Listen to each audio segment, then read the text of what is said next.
రెడీయా? ఎనర్జీ ఓకేనా? మీరు ఫస్ట్ చెప్తారా?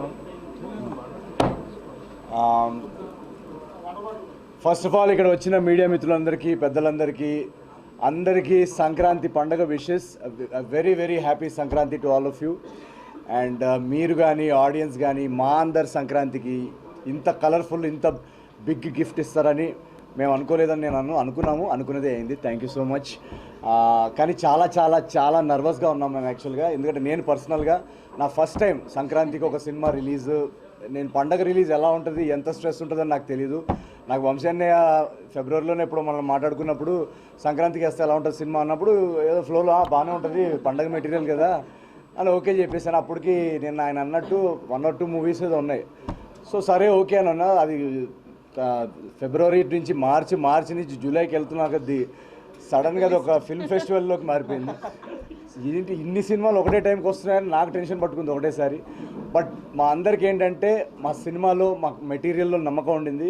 అందుకే మేము ఫుటేజ్ చూసుకున్న తర్వాత కూడా ఎక్కడ డేట్ మార్చలేదు, వేరే డేట్కి వద్దామని ఎప్పుడు మాకు డిస్కషన్ కూడా రాలేదు. అందరూ కంటెంట్లో, మెటీరియల్లో, ఆ సినిమాలో అంత నమ్మామన్నమాట. బట్ ఎంత నమ్మినా కూడా ఒక టెన్షన్ ఉంటుంది. ఇన్ని పెద్ద పెద్ద సినిమాల్లో రావడం, నాది జస్ట్ ఒక 3వ 4వ సినిమా ఇది. అండ్ సో నాకు కూడా ఎక్కడో ఒక నర్వస్నెస్ ఉండిందనమాట. ఏంటి మనది ఇప్పుడు ఎక్కడ దీనిలో ఎలా ప్లేస్మెంట్ వస్తుంది ఏంటి అనేది. బట్ ట్రైలర్ ఎప్పుడైతే రిలీజ్ అయిందో దాని తర్వాత నుంచి కొంచెం కాన్ఫిడెన్స్ స్టార్ట్ అయింది. అండ్ ఈరోజు పొద్దున వరకు కూడా నేను రాత్రంతా పడుకోలేదు. ఫస్ట్ షో యూఎస్లో పడింది. Shows premieres already 300K gross దాటారని మెసేజెస్ వస్తున్నాయి. ఏంటి ఇలా ఎలా వస్తుందని టెన్షన్లో ఉన్నాను. మెసేజెస్, వీడియోస్ పంపించారు ఫస్ట్ హాఫ్ ది రెస్పాన్స్ అని చెప్పేసి. నేను ఇదేమో సుదర్శన అనుకుంటే అదేదో New Jersey, New Hampshire videos అని చెప్పారు. సో అది అంత రచ్చ అట్మాస్ఫియర్లో వాళ్ళు అక్కడ ఉండేసరికి నాకు ఇంకా టెన్షన్ పట్టుకుంది. ఏంటిది సినిమా ఎటు వెళ్తుంది, చాలా అంత కనెక్ట్ అయిపోతున్నారా అని. ఫైనల్గా యూఎస్ వర్డ్ ఆఫ్ మౌత్. మీరు ఎక్కడన్నా నేను ఇప్పుడు ఈ వీడియోలో కానీ ఇంటర్వ్యూలో చెప్పింది ఏది నమ్మకండి. మీరు కావాలంటే ట్విట్టర్ ఓపెన్ చేసుకోండి, ఇన్స్టాగ్రామ్ ఓపెన్ చేసుకోండి, లేదా ఒక నియర్ బై థియేటర్కి వెళ్ళి అనగనగా ఒక రాజు టికెట్ బుక్ చేసుకొని మీరే లైవ్ రియాక్షన్స్ చూసుకోండి. నాన్ స్టాప్ ఎంటర్టైన్మెంట్ అనే వర్డ్ ఆఫ్ మౌత్ మాకు చాలా రోజుల తర్వాత యాక్చువల్గా ఇంత యునానిమస్ వర్డ్ ఆఫ్ మౌత్ చూడడం చాలా చాలా happy. And US thank you అలా మధ్యలో కొడుతుండండి. ఎప్పుడు బ్రేక్ ఇస్తారా వీళ్ళు అని నేను చూస్తున్నా. Thank you. మా కో రైటర్ నాకు సింక్లో ఉంది. అండ్ అమెరికాలో ఓవర్సీస్ బాక్స్ ఆఫీస్ నుంచి వచ్చిన టాక్ వచ్చినా కూడా లోకల్గా ఎలా రిసీవ్ చేసుకుంటారనే ఒక క్యూరియాసిటీ ఉంటుంది. ఇందాకే శ్రీరాములు థియేటర్కి వెళ్ళి ఫస్ట్ షో చూసి వచ్చాము. అండ్ నేను ఫస్ట్ టైం నా సినిమాని ఒక మాస్ థియేటర్లో చూడడం. నేను జనరల్గా ప్రసాద్లో వాటిలో చూస్తుంటాను. శ్రీరాములు ఫస్ట్ టైం వెళ్ళి చూడడం. ఫస్ట్ హాఫ్ కానీ సెకండ్ హాఫ్ కానీ ఇండివిజువల్ బ్లాక్స్ ఎక్కడెక్కడ పడతాయని మనం మాట్లాడుకుందామని యునానిమస్, ఇంకా ఓవరాల్ యునానిమస్గా ఒక blockbuster word of mouth ఇచ్చిన ఆడియన్స్కి పేరున మీడియా మిత్రులందరికీ పేరున big big big big thank you very much. Thank you. మీరేం చెప్పండి.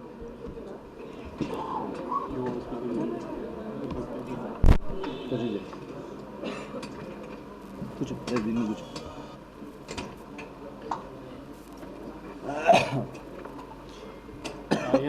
అడిగేది ఉందా?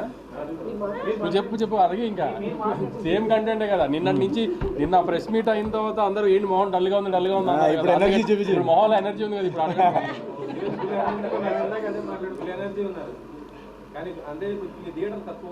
ఇప్పుడు థియేటర్లు అన్నీ ప్రాంప్ట్గా ఉన్నాయండి, పెరుగుతూనే పోతాయి. ఇంకా ఇప్పుడు రాయలసీమలో కానీ, వైజాగ్లో కానీ, ఈస్ట్ గోదావరిలో కానీ, కృష్ణా జిల్లాలో కానీ, గుంటూరులో కానీ అన్నింటిలో మామూలుగా సంక్రాంతి టైంకి 5 సినిమాలు వస్తున్నాయి. ఎన్ని థియేటర్లు పడాలో అంతకంటే మంచి థియేటర్లే పడినాయి. సిటీలో కొంచెం ఉంది షార్టేజ్, అవన్నీ షార్ట్ చేస్తున్నారు శిరీష్ గారు.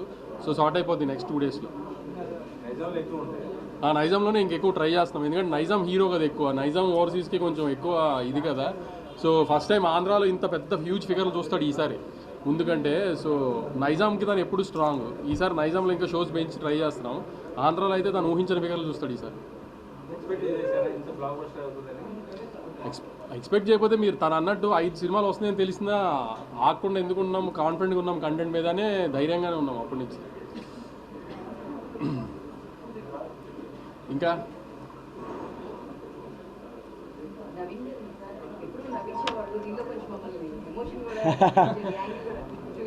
ఎస్ యాక్చువల్గా మీరు అంటే స్పాయిలర్స్ చెప్పొద్దు మనం ఫస్ట్ డే కాబట్టి. ఆ, ఇందాక అదే చెప్పేశారా?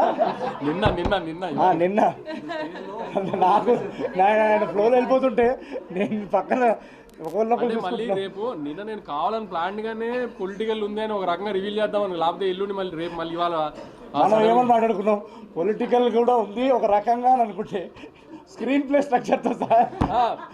అది రాజమౌళి గారు అందరికీ నేర్పిన ఒక ట్రేడ్ మార్క్. ముందే కథ చెప్తే ఏం ప్రాబ్లం లేదు. అది రాజమౌళి గారి సినిమాలకండి. ఏ సినిమాకి అది రాజమౌళి గారి సినిమా కాదు, ఏదైనా సినిమా అది అంతే. ఇప్పుడు మన థ్రిల్లర్ సినిమా చూసి ట్విస్టులు ఉన్నాయి, ఇంకా లక్కీ భాస్కర్ ట్విస్ట్, ఆ ట్విస్టులు చెప్పలేం. కానీ కామెడీ సినిమాకి ట్విస్టులే ఉంటాయి, దానికి ప్రిపేర్ చేస్తే బెటర్ కదా ఆడియన్స్, అదే సేఫ్ మైండ్. లేదు యాక్చువల్గా, ఎందుకంటే అక్కడ సినిమా కొంచెం డైవర్ట్ అవుతుంది, అక్కడ కొత్త జానర్లోకి ఎంటర్ అవుతుంది. సో ఎప్పుడన్నా అలా కొంచెం కొత్త జానర్లోకి ఎంటర్ అయినప్పుడు మాకు కాన్ఫిడెన్స్ ఉంటుంది, బట్ స్టిల్ ఆ లాస్ట్ మూమెంట్ చూసేదాకా చెప్పలేము. మీరు చెప్పండి, పొలిటికల్ యాంగిల్ ఎలా ఉంది? ఆ రీల్స్ అదంతా చాలా గట్టి పోయింది. అంటే బేసికలీ రైటింగ్ లెవెల్లోనే ఈ జనరేషన్కి ఏంటి, ఈ జనరేషన్ ఇప్పుడు ఏంటి, మీరు ఎక్కడికి వెళ్ళినా కూడా ఫస్ట్ థింగ్ కామన్ 24 అవర్స్లో ఒక 6 to 8 hours రీల్స్లో ఉంటారు. సో ఆ రీల్స్ అనే ట్రాక్ ఐడియా అక్కడి నుంచి వచ్చిందనమాట. సో 24 అవర్స్లో మనం 8 hours ఆల్మోస్ట్ రీల్స్లో ఉన్నప్పుడు అలాంటి ఒక సబ్ ప్లాట్ సినిమాలో ఉంటే బాగుంటుందని చెప్పేసి అక్కడి నుంచి ఐడియా వచ్చింది. బట్ ఇందాక మీరు అడిగిన క్వశ్చన్కి నేను నవ్విస్తాను, మా సినిమాల్లో ఎంటర్టైన్మెంట్ ఉంటుందని ఎక్స్పెక్టేషన్ ఆడియన్స్కి ఉంటుంది. బట్ ఈ సినిమాలో మేము రైటింగ్ లెవెల్లోనే లాస్ట్ 20 minutes డెఫినెట్గా ఏదన్నా ఒక హ్యూమన్ ఎమోషన్ పట్టుకోవాలి, దాంతో ఒక సినిమాలో ఒక డెప్త్ వస్తుందని ఒక స్టార్టింగ్ నుంచి మాకు ఆ ఏం ఉండిందనమాట. సో ఎప్పుడైతే రాసామో ఎగ్జిక్యూట్ చేసామో, ఈరోజు నేను సింగిల్ స్క్రీన్లో చూస్తున్నప్పుడు, సింగిల్ స్క్రీన్ మాస్ థియేటర్ నేను చెప్తుంది, ఆ ఇమోషనల్ బ్లాక్ పడినప్పుడు ఇమోషనల్ బ్లాక్లో విసిల్స్ పడుతున్నాయి. ఒక బ్లాగ్ లో హీరో గురించి చెప్పే ఒక సీన్ ఉంది, గుర్తుందో మీకు? ఇప్పుడు చెప్తే మనకి తిడతాడు కానీ, సో సీన్ చెప్పట్లేదు. కానీ ఆ సీన్ లో శ్రీరాముల్లో వచ్చిన రియాక్షన్ కి నవీన్ ట్రేడ్ మార్క్ అయిన కామెడీ కంటే కూడా ఆ డైలాగ్ వచ్చిన రియాక్షన్ అసలు అదిరిపోయింది అసలు. సో ఎమోషనల్ డైలాగ్, ఎమోషనల్ ఎప్పుడైతే అక్కడ ఎమోషనల్ దానికి రియాక్ట్ అయ్యారో నాకు అక్కడ అర్థమైపోయింది, సినిమా ఏదైతే మేము ఆ లైన్ అనుకున్నామో అది బాగా డీప్గా కనెక్ట్ అయ్యారు జనాలు అని చెప్పేసి. చాలామంది యాక్చువల్గా షో తర్వాత వచ్చి నవ్విస్తారనుకుంటే ఏడిపించేసారు ఏంటంటే లాస్ట్లో అని కూడా చెప్పారు. సో మా గోల్ అదే ఉండింది ఈ సినిమాలో. జాతిరత్నాలకి నేను నిన్న కూడా చెప్పాను, జాతిరత్నాలకి దీనికి తేడా ఏంటంటే దానిలో మేము only out and out entertainment మీద వెళ్ళాం. దీనిలో రైటింగ్ లెవెల్ నుంచి ఒక ఇమోషనల్ డ్రామా చెప్పాలనే ఒక గోల్ కూడా ఉండింది, నవ్విస్తూనే. సో అది సక్సెస్ఫుల్ అయితే దాని ఆనందం ఇంత అంతా ఉండదు, అది మేము చెప్పలేము. అది it's very very creatively very satisfying. ప్రశాంతంగా ఉన్నోడిని ప్రశాంత్ నీల్ జోన్లోకి తీసుకొచ్చేసారండి. లేదు అది ఆ యాక్షన్ బ్లాక్కి ఎప్పుడైతే నేను మా రైటర్ చిన్మయ్ మారి మా డైరెక్టర్ మేము అందరం ఒకరినొకరు చూసుకుంటున్నాం అనమాట. ఎందుకంటే ఫస్ట్ టైం యాక్షన్ బ్లాక్ కదా, సో ఎలా రియాక్ట్ అవుతారు అనేది ఒకటి చూస్తే కానీ చెప్పలేము. మాకు తీసినప్పుడు డెఫినెట్గా మాకు అందరికి బాగా అనిపించింది. బట్ ఎప్పుడైతే ఆ బ్లాక్ వచ్చిందో, అది మళ్ళీ స్పాయిలర్స్ లేకుండా, ఆ బ్లాక్ వచ్చినప్పుడు కూడా మొత్తం థియేటర్ అంతా బాగా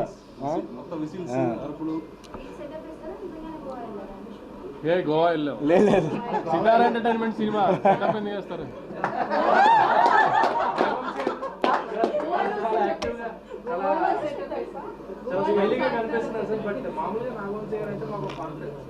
ప్రీవియస్ సినిమాలు మీరు ఎప్పుడు కూడా ప్రమోషన్స్ కానీ సినిమా ముందు కానీ చాలా స్ట్రాంగ్గా ఉంటారు. అంటే మీరు ఎందుకంటే ఈ సినిమా ప్రమోషన్స్ ఎక్కడ కూడా మీ దగ్గర అంటే 2 సినిమాలు ఎక్స్పెక్ట్ చేసిన రిజల్ట్ రాని తర్వాత 3వ సినిమా కదా. నేను ఈ సినిమాకి రిజల్ట్ రాక ముందు నోటు కొట్టినట్టు వాగితే మళ్ళీ మీరు నన్ను ఫుట్బాల్ ఆడడానికి ఛాన్స్ ఇచ్చినట్టు కదా. అదేదో రిజల్ట్ వచ్చిన తర్వాత మాట్లాడితే బాగుంటుంది కదా.